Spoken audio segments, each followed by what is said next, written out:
Scrolling through TikTok or Instagram these days, what's everyone talking about? Protect your peace. Just block anyone who's toxic. Cut them off and call it a day. Sounds cool, right? Sounds like peak self-love. But wait a minute. Something's a little off here.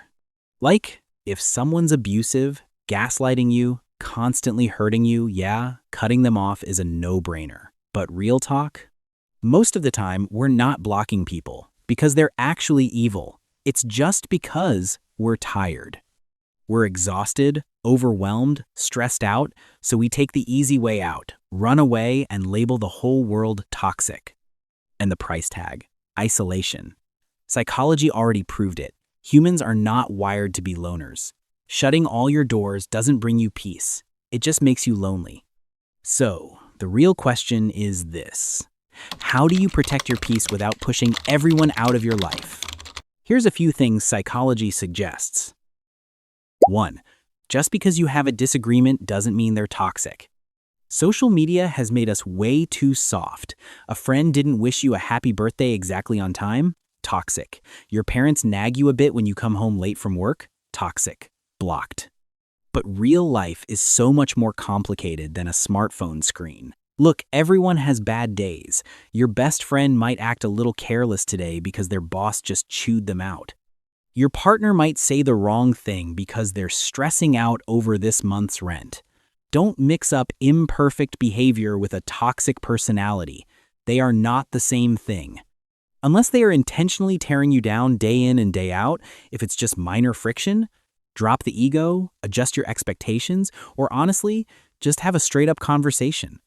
Don't go erasing a whole relationship over every little thing. It's just childish. 2. Strong boundaries are always smarter than running away. A lot of people choose to lock themselves in their room, turn off their phone, just because they're scared of dealing with relationship drama. But that's not protecting your peace. That's just throwing in the towel. Stoicism teaches us this. You can't control who shows up around you, but you absolutely control what they're allowed to do in your world. That's exactly what boundaries are. Like, you don't need to cut off that friend who loves to gossip. Keep hanging out with them, but set a rule for yourself. After 9 p.m., no replying to any drama texts. Period. Or when you're grabbing coffee and they start talking trash about someone, you proactively change the subject or just get up and leave. Boundaries are like a screen door. They let the cool breeze in, but keep the mosquitoes out.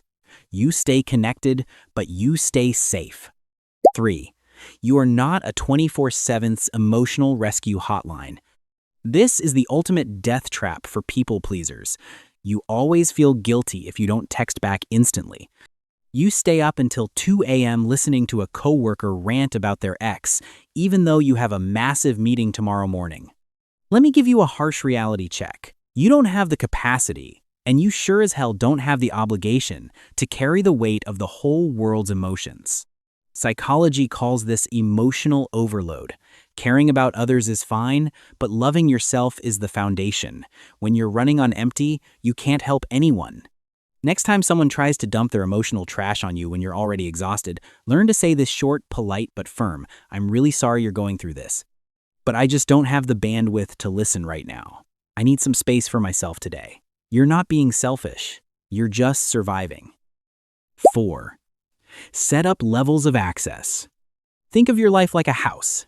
You got a front yard, a living room, and a secure bedroom. What's our biggest mistake? We take everyone we know and cram them right into the bedroom. Then, when they mess up the room, we lose our minds and kick them out of the house completely. Why be so extreme? You need to set up levels of access for your relationships. Some people only deserve to stand in the yard. They're just acquaintances, casual connections, people you say a quick "what's up" to. Some get invited into the living room: coworkers, drinking buddies, people you have fun with but don't get deep with, and only a tiny, tiny few get to step into the bedroom, your inner circle. If a living room friend betrays your trust, don't block them. Just push them back out to the yard. Cut down their time, cut down the trust, cut down the energy. They're still around, but they don't get the chance to hurt you anymore. 5. Emotional detachment.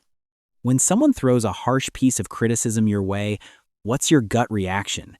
You get mad, your ego takes a hit, and then you stay up all night obsessing over it. Congrats, you just willingly drank their poison. People with high EQ, they got this filter called emotional detachment. It basically means I see your emotion, but I don't own it. If your boss is in a terrible mood and starts yelling over nothing, look at them with pure, objective observation. Oh, he's just stressed out. That's his issue. It doesn't mean I suck. Other people's words are like arrows. If you stand there and take it, you get hurt. But if you realize their mood is just a mirror of them, not you, you dodge that arrow like it's nothing. Learn to observe the drama. Stop participating in it. 6. Accept the hard truth. You can't change anyone. What's the absolute biggest source of heartbreak in relationships? It's that we're always trying to fix people. We want our partner to be neater. We want our parents to understand our modern perspective.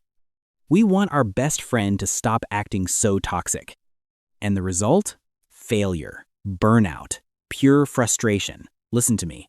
People only change when they actually want to, never because you want them to. You trying to change someone is like trying to teach a cat how to bark. It's a total waste of time, and you're just going to piss off the cat. Protecting your peace simply means accepting who they are. If they can't meet your expectations, fine, you adjust your own behavior, raise your boundaries, instead of sitting there begging them to turn into a different person. True peace isn't a completely empty room with nobody else around. That's not peace. That's just running away. Real peace is when you're standing right in the middle of a busy, loud, chaotic street, but inside your mind is still as calm as a still lake. Don't be so quick to cut off the world. Learn to manage your energy. Build boundaries made of steel, and know exactly who earns a spot in your life. Don't choose isolation. Choose wisdom. Thanks for hanging out with DeepShift today. If this video helped you rethink your relationships, go ahead and hit that like button and subscribe to the channel. See you in the next psychological breakdown.